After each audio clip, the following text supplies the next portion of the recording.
Sister Jenny. Kaya kami at patuloy kayong lumalago sa Lord.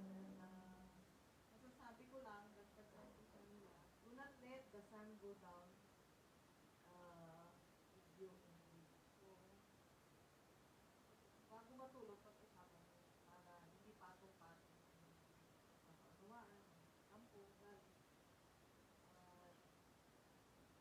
We pray na patuloy kayong lumago sa Lord, hindi kayo makalimot. At nandito lang kami, hindi na nakikita sila, phone call away. Patuloy kami gagagay at pagkay sa inyo, panalangin namin kayo. At magmahalang kayo. Anumang pagkukulang, punuan na lang. Wow. Congratulations and